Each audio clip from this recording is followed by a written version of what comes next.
Hello, I'm back with another Recliner review. This is going to be a little bit of a special one. It's going to be the start of a series of reviews on the Mission Impossible franchise.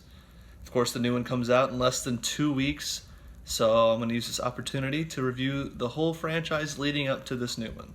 So binge watching film franchises is one of my favorite things to do. I love watching the origin, that little seed that grows, and I love watching the styles and the characters and the storytelling and the themes change throughout the course of a multi-film franchise. It just really fascinates me. So anytime a new installment comes out of any franchise, if it's one I'm fond of, I'll usually watch all the movies that came before to prepare myself, and it almost always enhances my enjoyment of the new installment of said franchise. And so I'm hoping that same is true for this one. I watched the original Mission Impossible this morning, and I'm going to talk about it. So I have already seen all of these films before, not in sequence in such a short period of time like I'm doing this time, but when they came out, I've seen them. I've seen all of them, so I know where the franchise is going. So with this first one, the first thing I noticed is just how not flashy it is, except for maybe like the last 10 minutes, which contrasts highly from the newer films that are all about the next biggest action set piece. It's not a bad thing. I just found it to be an interesting difference, how kind of toned down, more focused on story, like this big spy element of the whole thing. They really focused on that in this original one. And that, I think, is both a positive and a negative of the film, for me. By focusing more on the story, you get a lot more suspense drawn out of the climactic scenes. Whereas later in the franchise, there's suspense there, but just because the stunt is so crazy that it's even being done, you put yourself in the position of the character, and you're like, oh my gosh, this is crazy. But this one really draws suspense out of building up plot points and doling out information little by little, and it kind of keeps you on edge more so than the other films. It's really mostly a positive. On the negative side of things, I'll say a couple times it did take it just a little too slow for me. I thought it dragged a couple times, where he's just like doing computer work, and they just hang on him sitting at the computer for a long time. And in those sort of situations, I was like, all right, let's keep going. Whereas, of course, in the new ones, he would have clicked a couple keys and they would have been off to the next scene. So sometimes I thought it took its time a little bit too much. And also these slow plot building spy game type things kind of clashed for me with some of the slick spy stuff and the cool gadgets. Like they tried to be 007 and Tinker Tailor Soldier Spy at the same time, and I thought it just kind of clashed sometimes, especially at the end with the big climactic train battle.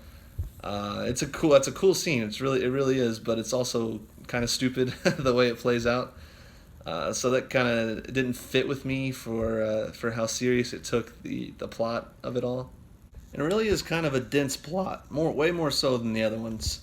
You really got to pay attention and focus on what information is being given to you and how it's being given to you, because it can get a little bit confusing. I was scratching my head a couple times throughout the viewing, but in the end, I understood it all, and it all came to a point very nicely for me. And that's about it for negatives from me. Overall, I thought this movie worked really well for me personally.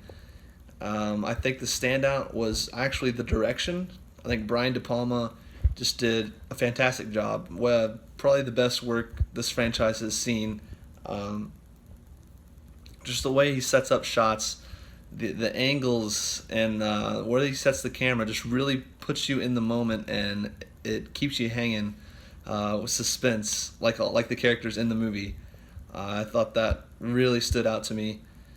Tom Cruise, yeah, he was a star back then. He still is today, and I think he just sells it. He's a cool spy character, and he really sells it. And I know I've been going on and on about the plot of the film, but it really does have a couple great action set pieces. One of the most iconic scenes in thriller history is the scene where he's suspended from the ceiling and is hanging just an inch off the ground. That's great edge of your seat stuff right there. But also the end with the train scene. It's a little dopey, but it's really exciting stuff.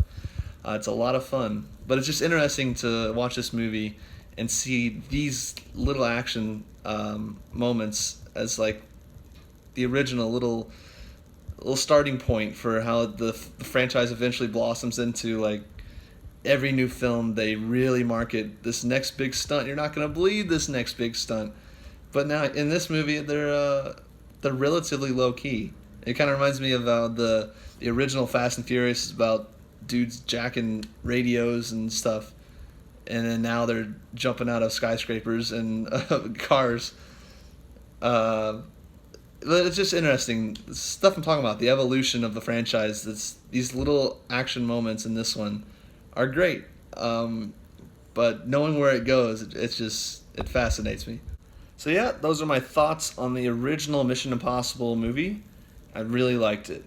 I thought it was an interesting start to a franchise that is now one of the biggest around, but back then was just an adaptation of a TV show. Um, so yeah, really, really pleased with it. Not a whole lot of negatives. Like I said, it dragged a little bit for me, but overall, I really enjoyed it. I'd give it like a maybe 90 even, 90%. Just squeaks by with an A for me. So yeah, I'll talk to you next time after I've seen the second one.